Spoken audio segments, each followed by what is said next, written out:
Hey friends, welcome back. We're going to be giving this axle a little bit of a facelift and changing the rear diff fluid, but the first half of this video is going to be a little bit quiet and, well, you'll see why.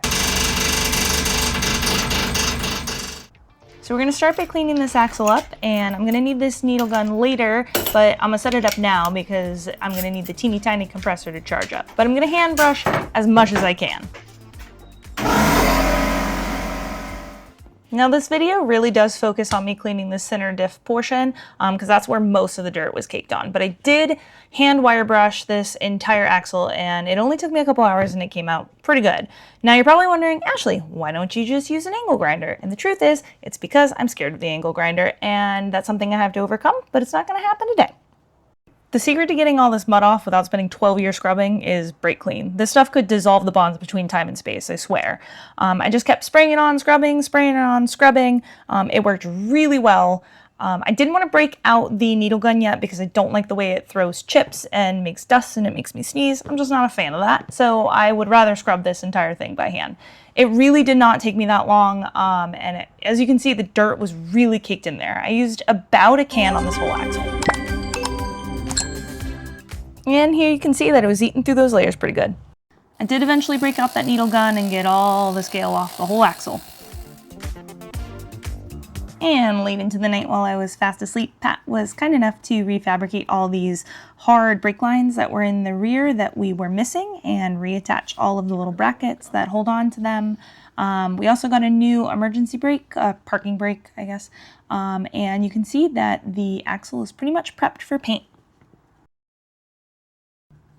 Next up, she's going to get some fresh diff fluid.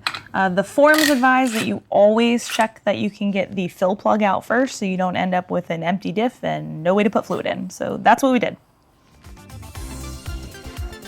We're doing all this work on the axle on a motorcycle service stand, including the center support service stand. So we just need enough clearance to get the socket tooling in there. You really don't need to make any adjustments to your axle if you're on proper stands or you're on your vehicle. Our drain plug is a 24mm and just get ready to get out of the way of that flowing fluid. And don't forget to fish out your drain plug washer. You're going to need that if you're not replacing it. The internet seems pretty divided on whether you need to replace these, but ours look pretty new, so we just opted to reuse ours. Up to you. Can you see it coming out? Yeah.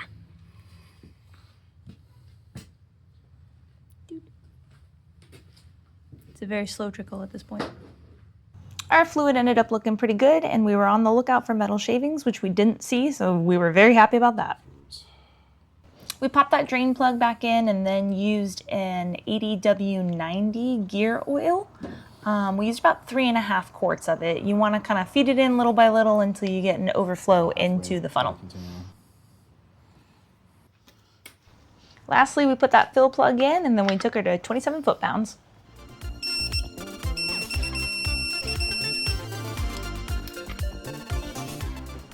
And using what might be considered the world's worst posture ever seen and a 2-inch chip brush, I painted the axle using a product called Sweet Patina Blackout. I used the satin. It's a urethane-based rust preventative coating. I did 2 layers. I put it on everything, including the brake lines, to protect it from corrosion. I did not put it on any of the fittings in case we had to loosen those later. And I also didn't put it on the back of the brakes because we're going to have to do a brake job once the axle is on. But other than that, I coated everything that I thought would need to be protected, but nothing that moved.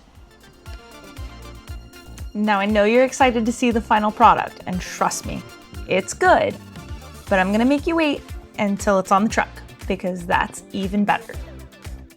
Thanks for joining us, friends, and we'll meet you there on the next one.